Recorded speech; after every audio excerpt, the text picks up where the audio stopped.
Welcome to all. நான் உங்க சூரிய பிரகாஷ். நீங்க பார்த்துட்டு டெக்கி ஃப்ரெண்ட்ஸ் எம்பிஎன். நம்ம ஒரு 30 டேஸ் சேலஞ்சில் இருக்கோம். அந்த 30 டேஸ் சேலஞ்சில் இந்த வீடியோ பார்த்துட்டு இருக்க உங்களை ஒரு ரியாக்ட் டெவலப்பர் ஆகணும். அதான் என்னோட மோட்டிவ். இந்த 30 டேஸ் சேலஞ்சில் நீங்க நம்ம டே 4ல இருக்கோம். இன்னைக்கு நம்ம ப்ராப்ஸ் அப்படின்னு பார்க்க போறோம். இந்த ப்ராப்ஸ் நம்ம ஆக்சுவலா டே 2 வீடியோலயே இந்த ப்ராப்ஸையும் யூஸ் ஸ்டேட்டையும் பார்க்க வேண்டியது. இந்த யூஸ் ஸ்டேட் வந்து கொஞ்சம் பெருசா 1 hour லென்த்தியா போனதுனால நம்மளால இந்த டே 2 வீடியோலயே கவர் பண்ண முடியல. அதனால இந்த யூஸ் ஸ்டேட்டையும் இந்த ப்ராப்ஸையும் செப்பரேட் வீடியோவை ஆட் பண்ணியாச்சு. இன்னைக்கு இந்த டே 4 வீடியோல ப்ராப்ஸ்னா என்ன, அதுக்கப்புறம் ஃபங்க்ஷன் கம்பவுண்ட் கிளாஸ் கம்பவுண்ட் உள்ள டிஃபரன்ஸ், அதுக்கப்புறம் ஸ்டேட்டுக்கும் ப்ராப்ஸுக்கும் உள்ள டிஃபரன்ஸை ஜஸ்ட் ஓவரலா பார்ப்போம். ஓகேங்களா? இப்போ வீடியோக்குள்ள போயிடலாம். சரி, ஓகே. இன்னைக்கு வீடியோக்குள்ள போறதுக்கு முன்னாடி எப்பயும் போல வாட்டர் பாட்டில் எடுத்து வச்சு ஹைட்ரேட்டா இருங்க. அது உங்களை ரொம்ப நேரம் உட்காந்து படிக்க வைக்கும். அதே மாதிரி ப்ரொமோட்டோ டெக்னிக் யூஸ் பண்ணி படிங்க. அது உங்களை நிறைய நேரம் கான்சென்ட்ரேட் பண்ணி படிக்க வைக்கும். வீடியோக்குள்ள போறதுக்கு முன்னாடி என்னோட பேர் சூரிய பிரகாஷ். நான் ஒரு ஃபுல் ஸ்டாக் டெவலப்பர். அது மட்டும் இல்லாமல் நான் ஒரு கம்பெனியில் content marketer and social media மார்க்கெட்டராக ஒர்க் பண்ணிட்டு இருக்கேன். ஓகே, வாங்க இந்த டே 4 வீடியோக்குள்ள போயிடலாம். First, what is the props? Props pass the data from parent to child component or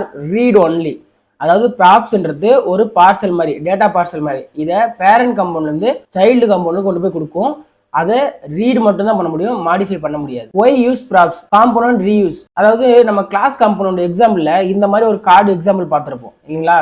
இந்த கார்டு பார்த்தீங்கன்னா நம்ம ஒரு பேரண்ட் கம்பவுண்ட்ல ஒரு 3 டைம் கால் பண்ணும்போது இதுல இருக்கக்கூடிய டேட்டா ஒரே மாதிரி தான் நமக்கு ஷோ ஆகும். ஆனா இந்த ப்ராப்ஸை யூஸ் பண்ணும்போது நம்ம ஒவ்வொரு டைம் கால் பண்ணும்போதும் நம்ம அதுக்குள்ள டேட்டாவை கொடுத்து வேற மாதிரி நம்ம டேட்டாவை நம்ம மாத்தி யூஏல ஷோ பண்ணலாம். அது எப்படி நம்ம இந்த வீடியோல பார்ப்போம். அதுக்கப்புறம் டைனமிக் அண்ட் ஃபிளெக்சிபிள். அதாவது இந்த ப்ராப்ஸை ஒவ்வொரு சினாரியோக்கு ஏற்ற மாதிரி ஒவ்வொரு கண்டிஷனுக்கு ஏற்ற மாதிரியும் நமக்கு யூஏல ஷோ பண்ற மாதிரி வைக்கலாம். அதாவது பேரண்ட்ல ஒரு வேல்யூ வந்து ட்ரூவா இருக்கும்போது அதோட சைல்டு வந்து ஷோ ஆகணும், ஹைட் ஆகணும். இல்ல பேரண்ட் ஒரு வேல்யூ வந்து ட்ரூவா இருக்கும்போது டார்க் மோட்லயும் லைட் மோட்லயும் அப்படி யூஸ் பண்றதுக்காக இந்த ப்ராப்ஸ் யூஸ் பண்ணுவோம். அதுக்கப்புறம் ஸ்ட்ரக்சர் டேட்டா ஃப்ளோ. அதாவது இந்த ப்ராப்ஸ் வந்து பாத்தீங்கன்னா உங்களால பேரண்ட்ல இருந்து சைல்டுக்கு மட்டும் தான் அனுப்ப முடியும். அதாவது பேரண்ட் கம்பவுண்ட்ல இருந்து சைல்டு கம்பவுண்ட் மட்டும் தான் அனுப்ப முடியும். நீங்க ஒரு கம்பவுண்ட்ல இருந்து வேற எந்த கம்பவுண்ட்க்கும் அப்படிலாம் அனுப்பிட முடியாது. அதுக்கு நம்ம கான்டெக்ஸ்ட் டைப் இன்னொன்று யூஸ் பண்ணுவோம். அது நம்ம ஃபியூச்சர்ல பார்ப்போம். ஸோ நீங்க பேரண்ட் கம்பவுண்ட்ல இருந்து அதுக்குள்ள கால் பண்ற அந்த சைல்டு கம்பவுண்டுக்கு மட்டும் தான் டேட்டா பாஸ். அதுவே மாதிரி அந்த டேட்டாவை நம்மளால திருப்பி மாடிஃபை பண்ணி சைல்டு கம்பவுண்ட்ல இருந்து பேரண்ட் கம்பவுண்ட் அனுப்ப முடியாது. நீங்க வேணா அந்த சைல்டு கம்பவுண்டுக்குள்ள அது ஒரு யூஸ் ஸ்டேட்ல அந்த டேட்டாவை ஸ்டோர் பண்ணி அதுக்குள்ள மாடிஃபை பண்ணி வேணா யூஸ் பண்ணிக்கலாம். ஸோ அது எப்படி நம்ம பார்ப்போம். ஓகேங்களா? ஸோ இந்த ப்ராப்ஸ் இல்லைன்னா ஒரு வெப்சைட் வந்து ஃபிக்ஸட் அண்ட் ஸ்டாட்டிக்கா இருக்கும். ஓகேங்களா? இந்த ப்ராப்ஸ் தான் டைனமிக்கா இருக்கும். ஓகேவா? இதுக்காக தான் இந்த ப்ராப்ஸ் யூஸ் பண்றோம். இப்போ இந்த ப்ராப்ஸ் எப்படி ஒர்க் ஆகுதுன்னு பார்ப்போமா? அது ஒண்ணுமே இல்லைங்க, ரொம்ப சிம்பிள் தான். இப்போ நீங்க ஒரு ஜாவா ஸ்கிரிப்ட்ல ஒரு ஃபங்க்ஷன் கிரியேட் பண்றீங்க. அந்த ஃபங்க்ஷனுக்கு ஒரு டேட்டாவை ஆர்குமெண்ட்ல பாஸ் பண்ணி அதை பாராமீட்டர்ல கெட் பண்ணி எப்படி அந்த ஃபங்க்ஷனுக்குள்ள யூஸ் பண்றீங்களோ அதே சேம் கான்செப்ட் தான் இங்கேயும். ஓகேங்களா? மற்றபடி வேற எதுவுமே இல்லை. ஆனா இப்போ இங்க பாருங்க, ஃபார் எக்ஸாம்பிள் நம்ம யூஸ்டேட் அப்படின்னு ஒரு ஃபைல்ல கவுண்டர் அப்படின்னு ஒரு ஃபங்க்ஷனை கிரியேட் பண்ணி அந்த ஃபங்க்ஷன் காம்பவுண்ட், ஓகேங்களா, இந்த ஃபங்க்ஷன் காம்பவுண்ட் நம்ம இங்க எக்ஸ்போர்ட் பண்ணிட்டோம். எக்ஸ்போர்ட் பண்ணிட்டு app.js அப்படின்ற ஒரு ஃபைல்ல ஆப் அப்படின்ற ஒரு ஃபங்க்ஷன் காம்பவுண்ட் இருக்கு. இதுல பாத்தீங்கன்னா அந்த கவுண்டர் அப்படின்ற இந்த ஃபங்க்ஷனை இம்போர்ட் பண்ணி இங்க நம்ம கால் பண்ணிருக்கோம். ஓகேவா? இப்போ நம்ம என்ன சொல்லிருந்தோம், ஒரு ஃபங்க்ஷனோட ஆர்குமெண்ட்ல டேட்டாவை பாஸ் பண்ணி பாராமீட்டர்ல கெட் பண்ணி யூஸ் பண்ண சொல்லிருந்தோம். இங்க பாத்தீங்கன்னா இந்த யூஸ் ஸ்டேட்ல இருக்கக்கூடிய இந்த கவுண்டர் அப்படின்ற ஃபங்க்ஷனை நம்ம HTML டேக் மாதிரி கால் பண்ணிருக்கோம். சோ அப்படி இருக்கும்போது நம்ம ஒரு ஃபங்க்ஷனை எப்படி கால் பண்ணுவோம், அந்த ஃபங்க்ஷனோட name plus open bracket close bracket கொடுத்து அந்த பிராக்கெட்ஸ்குள்ள தான் நம்ம ஆர்குமெண்ட் டேட்டாவை பாஸ் பண்ணுவோம். ஆனா இங்க நமக்கு அந்த மாதிரி ஓபன் பிராக்கெட் க்ளோஸ் பிராக்கெட் இல்ல. அப்படின்னும் போது நம்ம எப்படி டேட்டா பாஸ் பண்ணுவோம் அப்படின்னா நம்ம ஒரு HTML டேக் எப்படி ஆட்ரிபியூட் ஆட் பண்ணுவோமோ அதே சேம் கான்செப்ட் தான். இங்கேயும் நமக்கு ஒரு கீ அண்ட் வேல்யூ பேர் இருக்கும். ஓகேங்களா? சோ இங்க பாத்தீங்கன்னா இந்த யூஸ்டர் அப்படின்ற ஃபைல்ல இருக்கக்கூடிய இந்த கவுண்டர் அப்படின்ற இந்த ஃபங்க்ஷன் காம்போனன்ட் வந்து ஒரு சைல்டு. ஓகேவா? இந்த ஃபங்க்ஷன் காம்போனன்ட் நம்ம எங்கெல்லாம் கால் பண்றோமோ அந்த ஃபங்க்ஷன் காம்போனன்ட் வந்து ஒரு பேரண்ட். இப்போ இந்த கவுண்டர் அப்படின்ற ஃபங்க்ஷனை நம்ம இந்த app.js அப்படின்ற ஃபைலுக்குள்ள இருக்கக்கூடிய ஒரு ஆப் அப்படின்ற ஒரு ஃபங்க்ஷன் காம்போனன்ட்குள்ள நம்ம ரிட்டர்ன் ஸ்டேட்மெண்ட்ல கால் பண்ணிருக்கோம். சோ அப்படி கால் பண்ணதுனால இந்த ஆப் ஃபங்க்ஷன் வந்து ஒரு பேரண்ட். ஓகேவா? சோ நம்மளால இங்க இருந்து டேட்டாவை நம்ம சைல்டுக்கு பாஸ் பண்ண முடியும். ஆனா அந்த சைல்டுல இருந்து ஒரு டேட்டாவை திருப்பி ரிட்டர்ன் பண்ணி நம்மளால app.js ஃபைலுக்குள்ள யூஸ் பண்ண முடியாது. அதாவது இந்த ஃபங்க்ஷன் காம்போனன்ட்குள்ள யூஸ் பண்ண முடியாது. இப்போ நம்ம ஒரு எக்ஸாம்பிள் பார்ப்போம். சோ இப்போ என்ன பார்ப்போம்னா இந்த யூஸ் ஸ்டேட் அப்படின்ற இந்த ஃபைலுக்குள்ள இருக்கக்கூடிய இந்த கவுண்டர் ஃபங்க்ஷன் காம்போனன்ட்டை நான் பேரண்டா யூஸ் பண்றேன். சோ அப்ப நம்ம இதுக்கு ஒரு சைல்டு காம்போனன்ட் ஆட் பண்ணோம் இல்லையா? சோ அதுக்கு நான் ஒரு சைல்டு காம்போனன்ட் கிரியேட் பண்றேன். அதுக்கு இந்த src ஃபைலுக்குள்ள நான் ப்ராப்ஸ் அப்படின்னு சொல்லிட்டு ஒரு ஃபைல் கிரியேட் பண்ணிக்கிறேன். இந்த props.js அப்படின்ற இந்த ஃபைலுக்குள்ள நான் ஒரு ஃபங்க்ஷனல் காம்பவுண்ட் கிரியேட் பண்றேன். சோ அதை நான் இங்கே எக்ஸ்போர்ட் பண்ணிடுறேன். சோ அதுக்கு எக்ஸ்போர்ட் டிஃபால்ட் ஃபங்க்ஷன். நான் இந்த ஃபங்க்ஷனோட நேம் வந்து டேட்டா அப்படின்னு சொல்லி வச்சுக்கிறேன். So data. ஸோ இப்போ இது ஒரு ஃபங்க்ஷன். இதை நான் ஃபங்க்ஷனல் காம்பவுண்டா மாத்தணும்னா அதுவும் JS எக்ஸலரேட்டர் பண்ணணும். ஸோ நான் ஒரு டிவ் கிரியேட் பண்ணிக்கிறேன். ஸோ இப்போ இது ஒரு ஃபங்க்ஷனல் காம்பவுண்ட் இல்லையா? ஸோ இப்போ நான் என்ன சொல்லியிருந்தேன், நம்ம பாராமீட்டர் மூலம் நம்ம டேட்டாவை கெட் பண்ணணும்னு சொல்லியிருந்தோம். ஸோ நான் அந்த டேட்டாவை ப்ராப்ஸ் அப்படின்னு சொல்லி அந்த பேர்ல வாங்கிக்கிறேன். நம்ம என்ன அங்க பாஸ் பண்ணல, ஜஸ்ட் நான் ப்ராப்ஸ்னு வாங்கிக்கிறேன். ஓகேவா? இப்படி வாங்கின இந்த டேட்டாவை நான் ஒரு h1 டேக்ல ஷோ பண்றேன். ஸோ h1 டேக்ல நான் என்ன சொல்லியிருந்தேன், வேரியபிள் கால் பண்ணோம்னா நம்ம காலி பஸ்ஸஸ் யூஸ் பண்ணோம். இந்த காலி பஸ்ஸஸ்க்குள்ள நான் ப்ராப்ஸ் அப்படின்ற இந்த வேரியபிளை யூஸ் பண்ணிக்கிறேன். இப்போ சேவ் கொடுத்துட்டு இப்போ நம்ம இதை இங்கே எக்ஸ்போர்ட் பண்ணியாச்சு. அதை இம்போர்ட் பண்ணுமா இல்லையா? ஸோ இந்த யூஸ் ஸ்டேட்ல இருக்கக்கூடிய இந்த கவுண்டர் அப்படின்ற இந்த ஃபங்க்ஷனல் கம்பவுண்டை நான் பேரண்டா யூஸ் பண்ணிக்கிறேன். ஸோ அதுக்கு நான் அந்த ஃபங்க்ஷனல் கம்பவுண்டை இம்போர்ட் பண்ணணும். Import data. ஓகேவா? இப்போ நம்ம அதை இம்போர்ட் பண்ணியாச்சு. இப்போ நம்ம கால் பண்ணோம்ல, எங்க கால் பண்ணோம்? ரிட்டர்ன் ஸ்டேட்மெண்ட்ல கால் பண்ணணும். ஸோ நான் இதுக்குள்ள கால் பண்றேன் அந்த ஃபங்க்ஷனோட நேம். இது ஒரு செல்ஃப் க்ளோசிங் டேக்கா இருக்கணும். சேவ் பண்ணிட்டு யூஐல போய் பாத்தீங்கன்னா நமக்கு எரர் வருது. என்னன்னா ஆப்ஜெக்ட் ஆர் நாட் வேலிட். ஏன்னு பாத்தீங்கன்னா இப்போ நம்ம இந்த சைல்டு கம்போனன்ட்ல பாராமீட்டர்ல ஒரு டேட்டாவை கெட் பண்ணியிருக்கோம். அதை நம்ம உங்க உள்ளேயும் யூஸ் பண்ணியிருக்கோம். ஆனா அந்த டேட்டா நம்ம பாஸ் பண்ணல. ஸோ இப்போ நம்ம கால் பண்ண இடத்துல பாஸ் பண்ணணும். அப்படின்னும் போது நம்ம HTML-ல ஆட்ரிபியூட் எப்படி ஆட் பண்ணுமோ அந்த மாதிரி தான் சொல்லிடணும். ஸோ இதுக்கும் ஒரு கீ அண்ட் வேல்யூ பேர் இருக்குன்னு சொல்லியாச்சு. ஸோ அப்படின்னும் போது நான் நேம் அப்படின்ற இந்த கீழ எனக்கு சூர்யா அப்படின்னு சொல்லிட்டு ஒரு ஸ்ட்ரிங் போகணும். ஸோ இப்போ இங்க ஆர்குமெண்ட்ல நேம் அப்படின்ற இந்த வேல்யூல சூர்யா அப்படின்ற இந்த ஸ்ட்ரிங்கு நம்ம பாஸ் பண்றோம். ஸோ இங்க பாஸ் பண்ணிட்டோம். இங்கே நம்ம ப்ராப்ஸ் அப்படின்னு சொல்லிட்டு அந்த டேட்டாவை கெட் பண்ணிட்டோம். ஆனால் இதில் பார்த்தீங்கன்னா நமக்கு ஒரு டேட்டாவை நம்ம இந்த மாதிரி அனுப்ப மாட்டோம். இல்லை n நம்பர் ஆஃப் டேட்டா அனுப்புவோம். ஸோ அப்போ இந்த எல்லா இடத்துலையும் நம்ம இதை டிஃபைன் பண்ணோம்னா இது நம்ம ஒரு ஆப்ஜெக்டாக இருக்கும். ஸோ அப்படின்னும் போது ப்ராப்ஸ் டாட் நம்ம அங்கே என்ன நேம் கொடுத்துருக்கோமோ அந்த நேம் கொடுத்துட்டு இதையும் சேவ் பண்ணிட்டு இப்போ யூஏல போய் பாருங்க. ஸோ இங்கே நான் 2 இடத்துல சூர்யா அப்படின்னு சொல்லி ஷோ பண்ணியிருக்கிறதுனால கொஞ்சம் கன்ஃபியூஷனாக இருக்குது. ஸோ அதுக்கு நான் அந்த சைல்டு கம்பவுண்டில் இன்னொரு h1 டேக் கிரியேட் பண்ணி அந்த h1 டேக்ல ஐ எம் சைல்டு அப்படின்னு சொல்லி வச்சுக்கிறேன். இப்போ சேவ் பண்ணிட்டு இங்கே எவ்வளோ பார்த்தீங்கன்னா ஐ எம் சைல்டு அப்படின்ற டெக்ஸ்ட் கீழே வரக்கூடிய இந்த சூர்யா இங்கே ஷோ ஆகுது. ஸோ பார்த்தீங்கன்னா ரொம்ப சிம்பிள் தான். இப்போ நம்ம ஒரு ஃபங்க்ஷனை கால் பண்ணும்போது அந்த ஃபங்க்ஷனோட name open bracket close bracket கொடுத்து நம்ம ஒரு ஆர்குமெண்ட்டை ஜாவாஸ்கிரிப்ட்ல யூஸ் பண்ணுவோம். ஆனால் இங்கே நம்ம ஒரு HTML டேக்ல தான் யூஸ் பண்ணுறதுனால அதை நம்ம ஒரு ஆட்ரிபியூட்டாக சென்ட் பண்ணுவோம். ஓகேவா? அதுக்கு ஒரு கீ அண்ட் வேல்யூ பேரை சென்ட் பண்ணுறோம். சென்ட் பண்ணதை நம்ம இங்கே ஒரு ஆப்ஜெக்ட் மூலம் இங்கே கெட் பண்ணி யூஸ் பண்ணிக்கிறோம். ஓகேங்களா? ஸோ இங்கே நம்ம பாஸ் பண்ணுற இந்த மெத்தடை நம்ம 2 விதமாக பண்ணுவோம். ஒன்று டைரெக்டாக இப்போ நம்ம உங்களுக்கு காமிச்ச மாதிரி டைரெக்டாக நம்ம ஒரு கீ வேல்யூ கொடுத்துட்டு அதுக்கு வேல்யூ அசைன் பண்ணி சென்ட் பண்ணுறோம். இன்னொன்று நம்ம ஒரு வேரியபிளில் டேட்டாவை ஸ்டோர் பண்ணி வச்சிருந்து அந்த வேரியபிள் நேமை நம்ம இங்கே பாஸ் பண்ணுவோம். ஸோ இங்கே பார்த்தீங்கன்னா நான் ஒரு இனிட்டியல் ப்ராடக்ட்ஸ் அப்படின்ற ஒரு வேரியபிளில் ஒரு அரே ஒன்று அசைன் பண்ணி வச்சிருக்கேன். அதே மாதிரி பார்த்தீங்கன்னா இங்கே நம்ம யூஸ் ஸ்டேட் யூஸ் பண்ணி ஒரு கவுண்டர் அப்படின்ற ஒரு வேரியபிளில் ஒரு வேல்யூவை ஸ்டோர் பண்ணியிருக்கேன். இதை ரெண்டுத்தையும் இப்போ நான் எப்படி பாஸ் பண்ணுறேன்னு பார்க்கலாம். ஸோ நான் இந்த ஆர்குமெண்ட்டில் ஒரு கீ கொடுக்கணும் இல்லையா? அந்த கீக்கு பேர் வந்து நான் இந்த இனிட்டியல் ப்ராடக்ட்ஸ் அப்படின்ற இதையே வச்சுக்கிறேன். ஸோ நம்ம ஒரு வேரியபிளை கால் பண்ணோம்னா காலிபஸஸ் யூஸ் பண்ணோம். அது நமக்கு தெரிஞ்சது தான். அந்த காலிபஸஸ்க்குள்ள அந்த வேரியபிளோட நேம். அவ்வளோ சிம்பிள். அது ரொம்ப டிஃபிகல்ட்லாம் இல்லை. ஸோ இதே மாதிரியே இந்த கவுண்டர் அப்படின்ற இந்த யூஸ் ஸ்டேட்ல இருக்கக்கூடிய இந்த வேல்யூவும் நான் சென்ட் பண்றேன். அதுக்கு நான் கீயோட நேம் வந்து கவுண்டர்னே வச்சுக்கிறேன். அதுக்குள்ள போகக்கூடிய டேட்டாவை யூஸ் பண்றதுக்கு நான் காலிபஸ் யூஸ் பண்ணி சென்ட் பண்ணிட்டேன். இப்போ நம்ம பாஸ் பண்ண இந்த டேட்டாவை யூஸ் பண்றதுக்கு நான் இதுக்குள்ள இன்னொரு h1 டேக் ஒன்று கிரியேட் பண்ணிக்கிறேன். இந்த h1 டேக்ல நம்ம ஒரு வேரியபிளை ஆக்சஸ் பண்ணோம்னா காலிபஸ் யூஸ் பண்ணோம். நான் இதுக்குள்ள ப்ராப்ஸ் டாட் கவுண்டர் இப்போ யூஏல பார்த்தீங்கன்னா நமக்கு 100 வந்துருச்சு. ஸோ இப்போ என்ன பண்றேன், அதே மாதிரி இன்னொரு h1 டேக்ல அந்த இனிட்டியல் ப்ராடக்ட்ஸ் அப்படின்ற அந்த டேட்டாவையும் ஆக்சஸ் பண்ணுறேன். ஸோ அதுக்கு காலிபஸஸ்க்குள்ள props dot initial products index value use பண்ணிக்கிறேன். அதுக்குள்ளே நம்ம ஆப்ஜெக்டாக ஸ்டோர் பண்ணியிருக்கோம். ஸோ அப்படின்னும் போது 0ல் இருக்கக்கூடிய டாட் நேம் சேவ் பண்ணிட்டு யூஐல பார்த்தீங்கன்னா நமக்கு மில்க்குன்னு வந்துருச்சு. ஸோ இப்படி தான் நம்ம ஒரு ஆப்ஜெக்டை எப்படி ஆக்சஸ் பண்ணுவோம் அந்த மாதிரி ஆக்சஸ் பண்ணுவோம். ஸோ ஒவ்வொரு டைமும் நம்ம இந்த மாதிரி ஆப்ஜெக்டோட வேல்யூவை கெட் பண்ணுற மாதிரி கெட் பண்ணிட்டு இருந்தால் நமக்கு ரொம்ப டிஃபிகல்ட்டாக இருக்கும். ஸோ அதுக்கு நம்ம இதை டீஸ்ட்ரக்சரிங் மெத்தடில் பண்ணுவோம். ஸோ அதுக்கு நான் இந்த பேராமீட்டரில் காலிபஸஸ் யூஸ் பண்ணிக்கிறேன். ஸோ இதுக்குள்ளே நான் இங்கே பாஸ் பண்ண இந்த டேட்டாவுடைய கீ வந்து நான் இங்கே டிஃபைன் பண்ணிக்கிறேன். ஸோ இப்போ நான் இங்கே நேம் அப்படின்ற ஒரு வேல்யூ வருது. அதேமாரி கவுண்டர் அப்படின்னு சொல்லிட்டு ஒரு டேட்டா வருது. அதுக்கப்புறம் இனிட்டியல் ப்ராடக்ட்ஸ் அப்படின்ற இந்த டேட்டாவும் வருது. ஸோ இதை இப்போ நம்ம டைரெக்டாகவே இங்கே ஆக்சஸ் பண்ணிக்கலாம். இங்கே நம்ம இப்போ ப்ராப்ஸ் அப்படின்றத போடணும்னு அவசியம் இல்லை. ஸோ இப்போ சேவ் பண்ணிட்டு யூஏல பார்த்தீங்கன்னா நமக்கு வந்துருச்சு. ஓகேவா?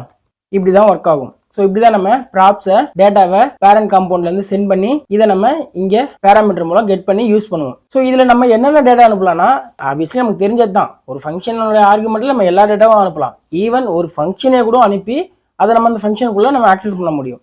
ஓகேவா? ஸோ அதெல்லாம் ஃபியூச்சர் வரையும் பார்க்கும்போது உங்களுக்கு புரிஞ்சிடும். ஓகேவா?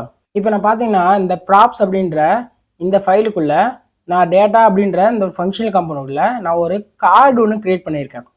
அந்த கார்டு பார்த்தீங்கன்னா உங்களுக்கு இப்படி இருக்கும். ஓகேங்களா? இதை நம்ம கிளாஸ் காம்பவுண்ட் எக்ஸாம்பிளே பார்த்துருந்தோம். ஓகேவா? இந்த கிளாஸ் காம்பவுண்ட்டை நம்ம இங்கே கிரியேட் பண்ணிவிட்டு இதுக்கு சிஎஸ்எஸ்ஸை நான் இங்கே ப்ராப்ஸ் அப்படின்ற ஒரு ஃபைலில் கிரியேட் பண்ணி இந்த ஃபைலை நான் இங்கே இம்போர்ட் பண்ணி லிங்க் பண்ணிட்டேன். ஓகேவா? இப்போ நம்ம இந்த கார்டையும் கிரியேட் பண்ணி யூஐல ஷோ பண்ணியாச்சு. ஓகேவா? இப்போ இதை நம்ம கால் பண்ணிருக்கிறது அந்த யூஸ் ஸ்டேட்ல தான் கால் பண்ணியிருக்கோம். ஓகேவா? எங்கே கால் பண்ணியிருக்கோம்? ரிட்டன் அப்படின்ற ஸ்டேட்மெண்ட்டில் கால் பண்ணிருக்குமா? ஸோ இப்போ நான் என்ன பண்ணுறேன், இந்த இதுக்குள்ளே இருக்கக்கூடிய இந்த பேராமீட்டரில் கூடிய டேட்டாவை டெலிட் பண்ணிடுறேன். சேவ் பண்ணிட்டு அதேமாரி இங்கே பாஸ் பண்ணுற இந்த டேட்டாவை நான் டெலிட் பண்ணிடுறேன். இது சேவ் பண்ணிட்டு இப்போ நான் என்ன பண்ணுறேன், இந்த சைல்டு கம்பவுண்டரை நான் ஒரு 3 டைம் கால் பண்ணிக்கிறேன். ஓகேவா? ஸோ இப்போ யூஎல்பி பார்த்தீங்கன்னா நமக்கு 3 கார்டு வந்துருச்சு. ஆனால் இந்த 3த்தையும் பார்த்தீங்கன்னா நமக்கு ஒரே டேட்டா தான் இருக்குது, டிஃப்ரெண்ட் டேட்டா இல்லை. ஓகேவா? ஸோ இதை நம்ம மாடிஃபை பண்ணோம்னா, அதாவது இதுதான் நம்ம காம்போனன்ட் ரீயூஸ்ன்னு சொல்லுவாங்க. இதை நம்ம என்ன பண்ணலாம்னா, இப்படி நம்ம கால் பண்ணுறோம்ல, இதுக்குள்ளே நம்ம ஒவ்வொரு கார்டுக்கும் ஒவ்வொரு டேட்டாவை பாஸ் பண்ணிவிட்டு அதை நம்ம இங்கே இதுக்குள்ளே இந்த பேராமீட்டரில் அந்த டேட்டாவை கெட் பண்ணி இங்கே நம்ம வேரியபிளாக அசைன் பண்ணுறோம். அசைன் பண்ணிட்டு அதுக்கேற்ற மாதிரி நமக்கு டேட்டா வந்து மாறி ஷோ ஆகும். ஸோ இப்போ நம்ம அதை எப்படி பண்ணலாம்னு சொல்லி பார்ப்போம். ஸோ இப்போ நமக்கு இங்கே என்னென்ன டேட்டா வேணும், ஒரு இமேஜ் ஒன்று வேணும், அதுக்கப்புறம் ஒரு நேம் ஒன்று வேணும், அதுக்கப்புறம் அதோட ரோலு, அதுக்கப்புறம் ரிவ்யூக்கான டெக்ஸ்ட். ஸோ இந்த ரிவ்யூக்கான டெக்ஸ்ட் வந்து அப்படியே இருக்கட்டும். ஓகேவா? நம்ம இந்த நேமையும் இந்த ரோலையும் மட்டும் நம்ம அங்கேருந்து பாஸ் பண்ணலாம். அதேமாதிரி இந்த இமேஜை நம்ம பாஸ் பண்ணலாம். ஓகேவா? ஸோ அதுக்கு நான் இங்கே டீஸ்ட்ரக்சரிங் மெத்தடில் யூஸ் பண்ணுறதுக்காக இங்கே உள்ள காலி பஸ் யூஸ் பண்ணுறேன். அதுக்குள்ளே நான் இமேஜ் அப்படின்ற ஒரு வேரியபிள் யூஸ் பண்ணுறேன். அதுக்கப்புறம் நமக்கு நேம் அப்படின்ற ஒரு வேல்யூ வேணும். அதுக்கப்புறம் நம்ம ரோல் அப்படின்ற ஒரு வேல்யூவும் வேணும். ஓகேவா? இப்போ நம்ம இதை டிஃபைன் பண்ணியாச்சு. இதை நம்ம இங்கே யூஸ் பண்ணணுமா இல்லையா? ஸோ அதுக்கு நம்ம இமேஜில் சோர்ஸ் வந்து ஒரு யூஆர்லாம் இருந்துச்சுன்னா நம்ம டேட்டா இந்த மாதிரி டபுள் கொட்டேஷனுக்குள்ளே கொடுப்போம். ஆனால் அதுவே ஒரு வேரியபிளை கால் பண்ணணும்னா நம்ம என்ன பண்ணணும், காலி பஸ்ஸஸ் யூஸ் பண்ணணும். இதை நானும் பல டைம் சொல்லிட்டு இருக்கேன், அது ஏன்னு தெரியல, எனக்கு தெரியாமல் வந்துட்டே இருக்கு. ஓகேவா? ஸோ இதுக்கு நம்ம இமேஜ் அப்படின்ற இந்த வேரியபிளை கால் பண்ணிட்டோம். ஸோ இப்போ இந்த நேமுக்கு நம்ம நேம் அப்படின்ற அந்த வேரியபிளை கால் பண்ணணும்.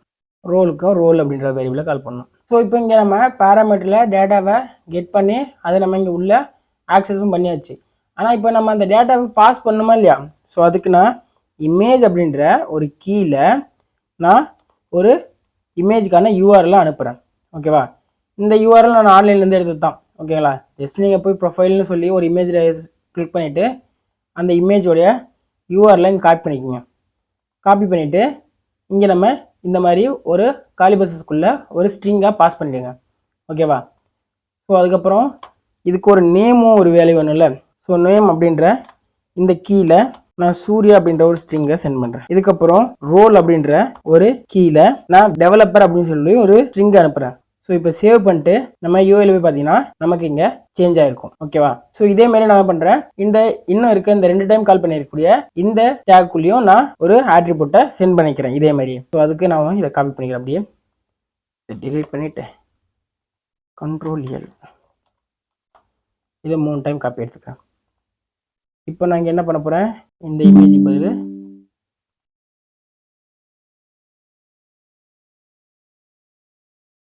வேற ஒரு இமேஜை சென்ட் பண்ணுறேன்.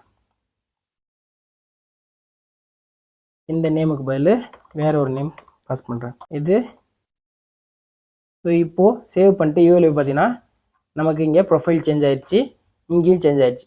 இதை நான் அப்படியே எப்படி விட்டுட்டேன். ஓகேங்களா? ஸோ இந்த மாதிரி தான் இந்த ப்ராப்ஸை யூஸ் பண்ணி நம்ம ஒரு ஃபங்க்ஷன் காம்பவுண்டை கிரியேட் பண்ணுறது மூலம் ஜஸ்ட் அதுக்குள்ளே டேட்டாவை பாஸ் பண்ணுறது மூலம் n நம்பர் ஆஃப் கார்டு வந்து இந்த மாதிரி நம்ம கிரியேட் பண்ணிக்கலாம். இது அந்த கார்டுக்குன்னு கிடையாது, பட்டன் ஆகட்டும், மெனு கார்டு ஆகட்டும், இந்த மாதிரி எதுக்கு வேணால் யூஸ் பண்ணலாம். சரி, ஓகே. நீங்கள் ஒரு விஷயம் நோட் பண்ணிங்களா, இப்போ இங்கே நம்ம ஜஸ்ட் ஒரு 3 கார்டு தான் யூஐல ஷோ பண்ணியிருக்கோம் இல்லையா? ஸோ இந்த 3 கார்டுன்றதுனால நம்ம டைரெக்டாக இந்த மாதிரி ஒவ்வொரு டைம் அந்த ஃபங்க்ஷனல் காம்பவுண்டை கால் பண்ணி அதுக்குள்ளே நம்ம ஆட்ரிபியூட்டாக, அதாவது ஆர்குமெண்ட்டாக டேட்டாவை பாஸ் பண்ணிட்டோம். இதுவே n நம்பர் ஆஃப் டேட்டா இருக்குது. ஓகேவா? ஸோ அதை எப்படி பாஸ் பண்ணுவீங்க? அதை பாஸ் பண்ணுறதுக்கு நம்ம ஃபியூச்சரில் லிஸ்ட் கீ அப்படின்ற ஒரு மெத்தட் பார்ப்போம். ஓகேங்களா? அதில் நம்ம ஜஸ்ட்டு ஒரு லைனில் எத்தனை டேட்டா வேணால் ஷோ பண்ணிக்கலாம், அது என்னென்னு பார்ப்போம். ஓகேவா? ஸோ இப்போதைக்கு இந்த ப்ராப்ஸ் அப்படின்றது உங்களுக்கு புரிஞ்சிருக்குன்னு நினைக்கிறேன். ஸோ இப்போ நம்ம அடுத்து இந்த ப்ராப்ஸை எப்படி கிளாஸ் காம்பவுண்டில் யூஸ் பண்ணுறதுன்னு சொல்லி ஜஸ்ட் ஓவரலாக பார்ப்போம். ஸோ இப்போ இங்கே நம்ம என்ன பண்ணியிருக்கோம்னா, ஒரு கிளாஸ் காம்பவுண்ட் கிரியேட் பண்ணியிருக்கோம். டேட்டா அதே பேர்லேயே, அந்த ஃபங்க்ஷன் காம்பவுண்ட் கிரியேட் பண்ண அதே பேர்லேயே டேட்டா அப்படின்ற இந்த கிளாஸ் காம்பவுண்ட் கிரியேட் பண்ணியிருக்கோம். இதையே நம்ம எக்ஸ்போர்ட் பண்ணிட்டோம். நான் இங்கே இம்போர்ட் பண்ண அதே மெத்தடே இங்கே யூஸ் பண்ணிக்கிட்டேன். ஜஸ்ட்டு அதே இம்போர்ட் பண்ணிவிட்டு இங்கே நான் அந்த காம்பவுண்ட்டை கால் பண்ணிவிட்டு அதுக்குள்ளே டேட்டா பாஸ் பண்ணுறது அப்படியே சேமாக வச்சுக்கிட்டேன். ஃபங்க்ஷன் காம்பவுண்டில் கூடிய அந்த ரிட்டர்ன் ஃபங்க்ஷனை மட்டும் கட் பண்ணி நான் இந்த ரெண்டர் மெத்தடுக்குள்ளே இங்கே பேஸ்ட் பண்ணிட்டேன். ஓகேவா? ஸோ இந்த ப்ராப்ஸை நான் கெட் பண்ணுறதுக்கு கன்ஸ்ட்ரக்டரை நம்ம யூஸ் பண்ணணும். இதில் நம்ம பேராமீட்டரில் கெட் பண்ணிடுவோம். இந்த சூப்பர் கீவேர்ட் யூஸ் பண்ணி பேரண்ட் கிளாஸில் இருக்கக்கூடிய கன்ஸ்ட்ரக்டரையும் இங்கே இனிட்லைஸ் பண்ணிடுவோம். ஸோ இப்படி பண்ணதுக்கப்புறம் நம்ம திஸ் கீவேர்டை யூஸ் பண்ணி இந்த ப்ராப்ஸில் இருக்கக்கூடிய டேட்டாவை நம்ம யூஸ் பண்ணிக்கலாம். ஸோ இந்த கிளாஸ் காம்பவுண்ட் நம்ம இப்போ யூஸ் பண்ணுறது போகிறதுல இருந்தாலும் நீங்கள் ஒரு ஜாபாக ட்ரை பண்ணிங்கன்னா நீங்கள் தெரிஞ்சுக்கிங்க.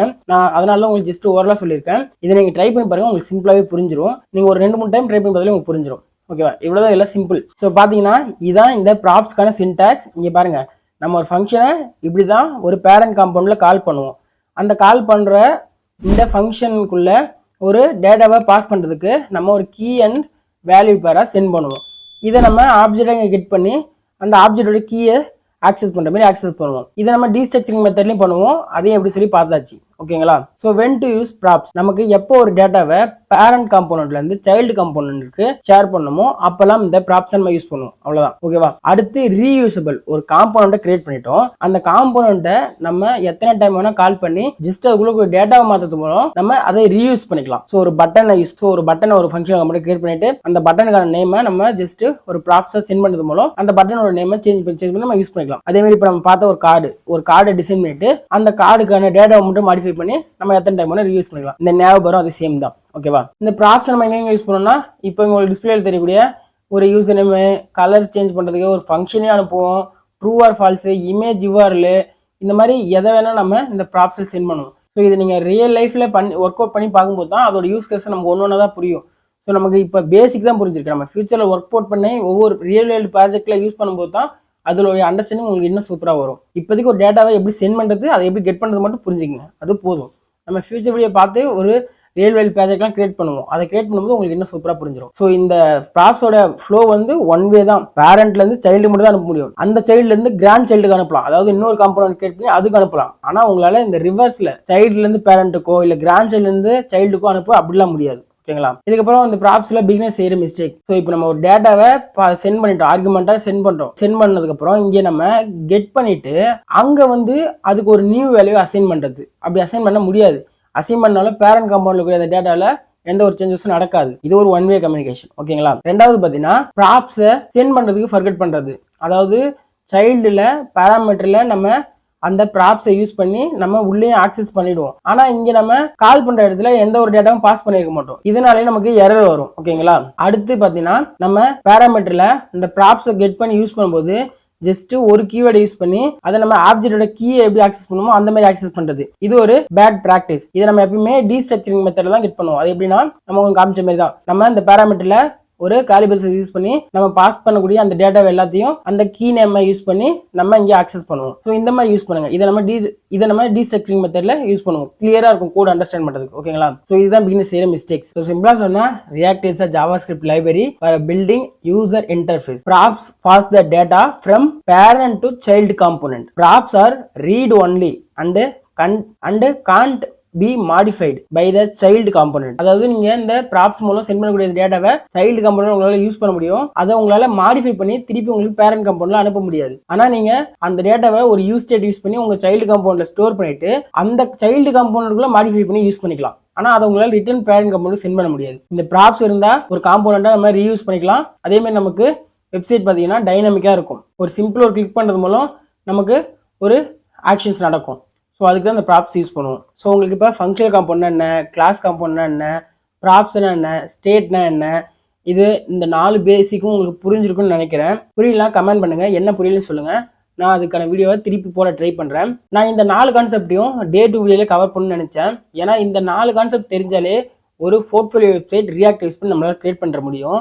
ஆனால் அன்ஃபார்ச்சுனேட்லி இந்த யூஸ் ஸ்டேட்டை நான் லேர்ன் பண்ணும்போது கொஞ்சம் ரொம்ப ஸ்ட்ரகிள் பண்ணேன். அதாவது ஒவ்வொரு டேட்டாவும் எப்படி, ஏன்னா நான் அப்போது ஜாவாஸ்கிரிப்டை பேசிக் கொஞ்சமாக தான் எனக்கு தெரிஞ்சிருந்தது. ஸோ அப்படின்னும் போது நான் அதில் ஒவ்வொரு டேட்டாவும் எப்படி மாடிஃபை பண்ணுறது அப்படின்னு சொல்லி கொஞ்சம் கன்ஃபியூஷன் ஆகிட்டேன்.